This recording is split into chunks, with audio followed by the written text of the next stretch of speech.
America, Israel மற்றும் Iran இடையே மிகப்பெரிய போர் வெடித்துள்ளது. இஸ்ரேலும் அமெரிக்காவும் சேர்ந்து ஈரானில் 30க்கும் மேற்பட்ட இடங்களில் தங்களின் போர் விமானங்கள் மூலமாக குண்டுகளை வீசி தாக்குதல் நடத்தியது. முக்கியமாக டெஹ்ரானில் ஈரானின் உச்ச தலைவர் அலி கமேனியின் மாளிகை, அதிபர் மசூத் பெசஸ்கியாவின் அலுவலகங்கள், இராணுவ தலைமையகம், அணுசக்தி மற்றும் பாதுகாப்புத்துறை அலுவலகங்களும் குறிவைக்கப்பட்டு 30 குண்டுகள் வீசப்பட்டன. ஈரான் உச்ச தலைவர் கமேனியின் மாளிகை தரைமட்டமானது. முன்பே இஸ்ரேல் தாக்கக்கூடும் என கணித்த அவர் பதுங்கு குழியில் பதுங்கிவிட்டார். இதனால் அவர் உயிர் தப்பியதாக ஈரான் அரசு தெரிவித்துள்ளது. இஸ்ரேல் மற்றும் அமெரிக்க விமானப்படையினர் வீசிய ஏவுகணை தெற்கு ஈரானின் மினாப் நகரில் உள்ள பெண்கள் துவக்கப்பள்ளி மீது விழுந்து வெடித்து சிதறியது. இதே நகரில்தான் ஈரான் இராணுவ படைதளமும் இருக்கிறது. குண்டு வெடித்து பள்ளி கட்டடம் இடிந்து விழுந்தது.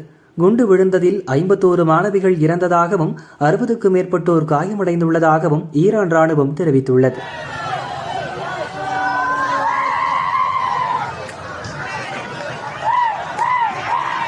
தாக்குதலுக்கு பதிலடி கொடுக்கும் வகையில் குவைத், கத்தார், பஹ்ரைன், எமிரேட்ஸ் உள்ளிட்ட வளைகுடா நாடுகளில் உள்ள அமெரிக்க படைத்தளங்கள் மீது ஈரான் குண்டு வீசி வருகிறது.